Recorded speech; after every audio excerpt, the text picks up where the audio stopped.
out of everything on the media and everything that's been on the news recently, you're one who is closest to give a clear perspective on something. Rihanna is a good friend of yours. Check the photo, guys. You've worked, you know that.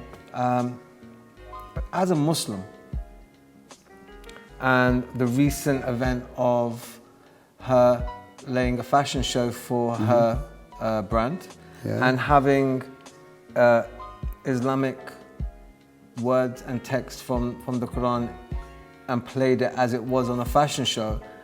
As a friend and as a Muslim, how did you feel about that? And have you had a chance to talk about it with her yet? Or how do you feel about when that happened? Honestly, we work a lot with her. I'm not so close, like personally, like I told you before, privately. Yeah. I have some artists that I'm super close with them. Really, we can go on holiday, we can have a chat every day on the phone. But her team and her management and her record company are very close to them. So, but I don't talk to her every day. Not because I don't like her, not because, it's just, we're not so friends. It's first of all. Of course. I love to be honest in everything I'm doing, you know. Secondly, regarding what's happened with the Islamic people and the song, I'm sure, I can guarantee you, 100,000% she was not even aware about that. It just, they loved the song, they played the song, because even the girl who direct the stage, she don't even have clue about that, because they don't even speak Arabic. So how they know that it was not good? They love the song. Otherwise, if they didn't like the song, they will never choose it for the fashion show. So I think it's the wrong problem to talk about that. I'm sure it's the wrong idea because it doesn't even have subject. She's not at all against the Islam at all, because she dated someone in Saudi for a long time. Morocco. She loved Morocco. She make an Arabic tattoo and like Berber tattoo. She came here twice. We talk about Morocco together. She loved this country. So she had nothing against the Islamic people. I guarantee you. This, I'm sure about that. Okay, so we can put this to bed, number one. And Rihanna, the biggest mistake you had is that you didn't have Manny in your corner managing you, because then this would never have happened, right? No, Jeb Brown, her manager, and Omar Grant, her artistic director, are very good friend of mine. When I say friend, they even come. Omar Grant came with me in Morocco. He even sleep in my house. We even went together to Quad. He's a super cool friend. So I'm very good with them. They are very smart, and trust me, she have a very good entourage. One of the best she can even dream about. Amazing. They are my friends. Shout out to Omar, shout out to Jebron, shout out to Jay-Z. Bless Jay-Z. There you go. I have one thing to ask you, and I really wanted to get into your mindset more than anything. You can go onto YouTube, guys, and see a ton of interviews, and I found it very static. You can find out everything you want about Manny Nordine in those interviews, but I want to get to know the man a little bit. And as I have him here, the world's changed, Manny. COVID-19 has wrecked or made certain people. KESH Life worked really hard for a year, put a ton of money, everything I had, and come March, about to launch in April, lost everything. And the last 6 months had to really work hard and rebuild. And this is a pinnacle. So this interview is not just an interview, it's a celebration, because it's going from complete despair and losing everything to the point that we've rebuilt, and I have Manny Nordine on the couch with me. And I never thought it was possible. But how I want to ask you is I look around in the music industry, people are collapsing. Your competition are pretty much folding doors every day and shutting doors.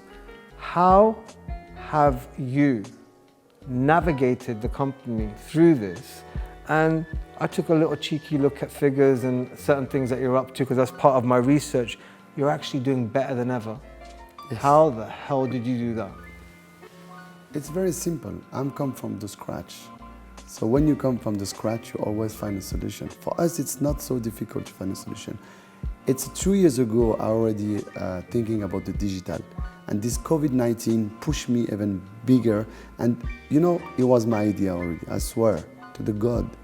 2 years ago I said, now we're gonna be on a turn. I talked to my team. I said, we have two options, or to get on the face the wall, or to take it the turn. So I already started, and the COVID just gave me more confidence to do it even more. So we put our balls on the table and we said, let's do it. And it worked even better. And it's gonna open me another market that I never even imagined, because the digital now is the future. So we create a lot of different projects. The first one that it was very well known, we did the first live stream from the Snoop Dogg house from Los Angeles. We help also the COVID-19.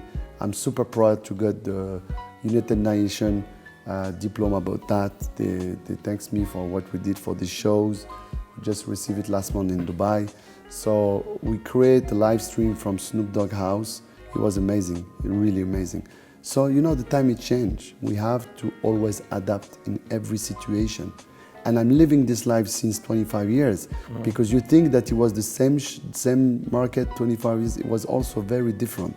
Every day we change with social media or market format, how we create.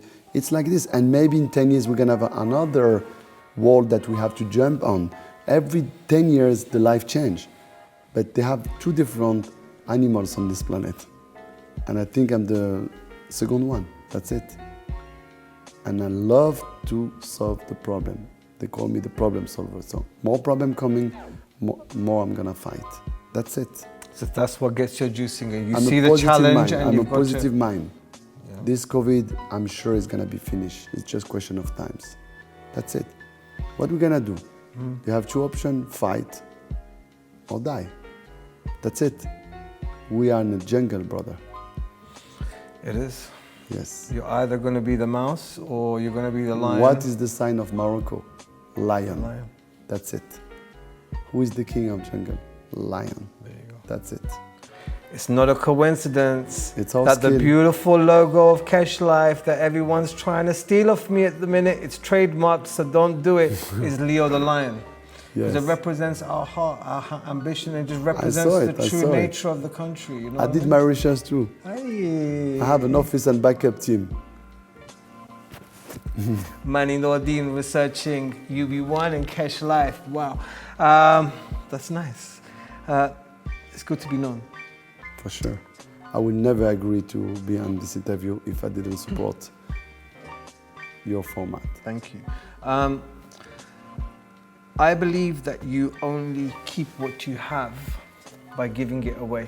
And what I mean by that is, it's a saying that I live by, which is, you can accumulate, but at the same time, there's no point accumulating all this knowledge, all this wisdom, and not giving it back. And the more you give, funnily enough, the more you receive, whether it's spiritually, financially. That's my experience. The more you give, the more you get.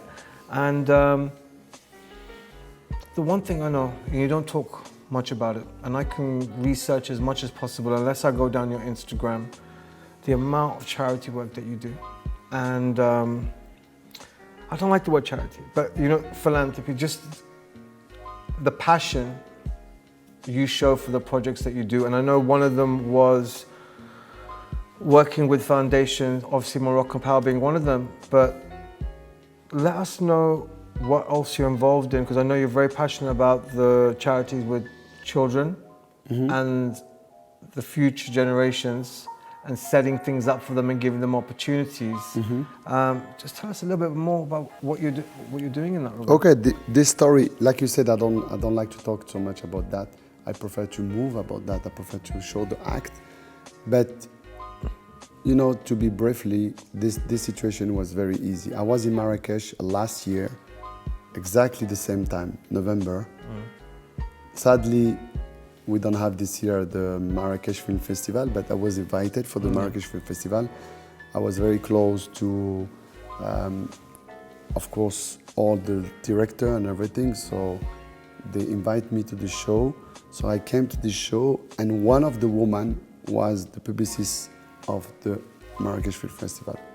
She told me, Mani, listen, we have amazing foundation, and with the Lala Miriam, who is the biggest, the first lady of the country, she said she wants you to jump on this foundation. I say, of course, it's an honor for me, I'm proud to be, and everything. But to be honest, I was just a title, you know. And then they told me they have one girl, her name is Sajja. She was very sick because my foundation is about a heart found. The people have a disease when they're born. So I say, okay, no problem. I will jump on it, no problem. Then I have a huge attraction to the small girls that she have 6 months at this time. She can't even breathe. So they say we're gonna organize a party for her and we're gonna collect funds to help her. I say, of course, no problem.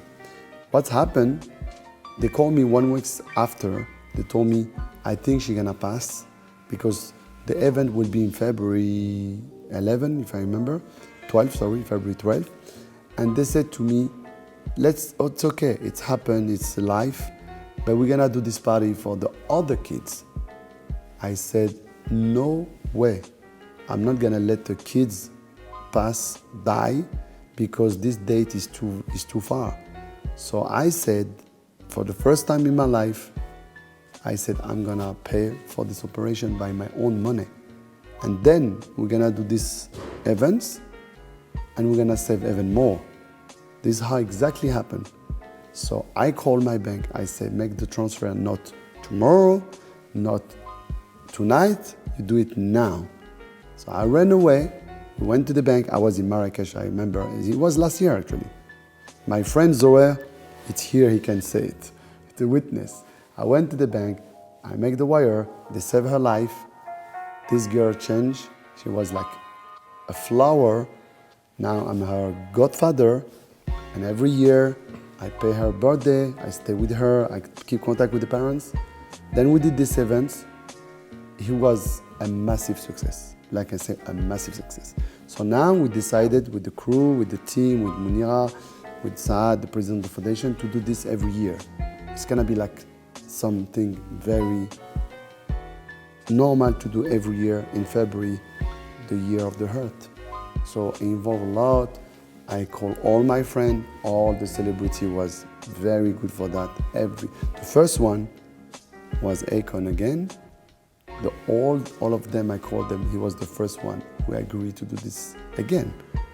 Because he said, Mani, for Morocco, I will help you. So we call everybody. We have 150 artists. They make a shout out for this event. Wow. It was one of the biggest. Wow. It's inspirational. Yeah, we have Quincy Jones, we are the world. We have the small money with this. It's beautiful. But it's a change nevertheless. It's something truly beautiful. Yeah, and when you receive a lot, you have to give. Okay. This is part of the life. And especially when I have my daughter, so I changed completely my mind. It's changed you. Before, only money was a matter of fact or whatever, house, cars, you know. After that, you change. You are less egoist. True. I can relate to that. Yeah. And we visit the hospital, we visit the foundation, we see all the kids inside the box. Trust me, you have to be really strong in your mind to see that. Yeah. It's changed. Because our job is nothing, end of the day. Just a superficial thing. Now we go in a deep life. In Morocco, we have a lot of work to do on this. I'm glad you said that. I mean, a job is something you do, it's not who you are. Mm-hmm. You work with artists all day, but it's not who you are. You put on shows, you do this, it's a job. Something you do. And one thing I respect about you is that you know when to switch off and you know when to be in beast mode. It's you know, you've worked that one out. I'm still working that one out over here. Mm-hmm. And as we grow and we do more and more episodes on the KESH Life Foundation, and our core belief is the Moroccan dream should apply to everybody. Number one, no child should go hungry. Number two, every child here should have the opportunity to achieve greatness. Look at the man I have sitting right next to me, from nothing, from a tiny village. You never know, and you must give everyone a chance and never write anybody off. And that's the purpose of the KESH Life Foundation, of every penny that we raise, we go into the villages and we give everyone an opportunity, and we make sure that every child gets fed in Morocco. And that's the program we're working on, and I'm sure offline I'm going to chat to Manny and discuss how we can move that forward and what we can do with that. But stay tuned, there's some special surprises coming. But in finishing the interview, like we said, KESH Life is the largest sober events company in Africa. Love that. And we can only do this and stay on top by building relationships. And we believe in family first, and anyone who comes into our circle, that KESH Life is a family. And we look at you like that, and we've got you in, and now we're not gonna let you go. Unfortunately, you've got a horrible cousin like me who's just gonna literally grab you and never let you go. But in order for us to be the best and stay the best, me and Manny have been working on a special deal, and now we'd like to announce, sitting together, that KESH Life and AAC have gone into partnership to bring over the greatest artists that have ever set foot in Morocco, to put on the greatest sober events that have ever been held in the world. And 2021 is going to be an amazing year, and stay tuned. And I just want to thank you for the wonderful opportunity. And we're not finished here. We're finished with the interview for today, but stay tuned, because we've got a lot of activities that me and Manny are still going to get on this week, and you're going to see them in private episodes. But we're going to end the interview here, and we just want to thank Manny and Nordine for coming all the way from the US of A via Dubai over to us to do this interview. And we're just grateful, and we're just super grateful. And thank you. Maybe the first of many interviews. But we just want to really give our thankful to you and giving your time to us, because we know how valuable it is, and we appreciate it very, very much. So it's my pleasure. Thank you. So thank guys, you to give me the chance Manny to talk. Nordine. Give me this little corner of discussion. It was very interesting. Manny Nordine, thank you so much. We're grateful. You're a special guy, and thank you for giving us the time. We'll catch you next time, guys.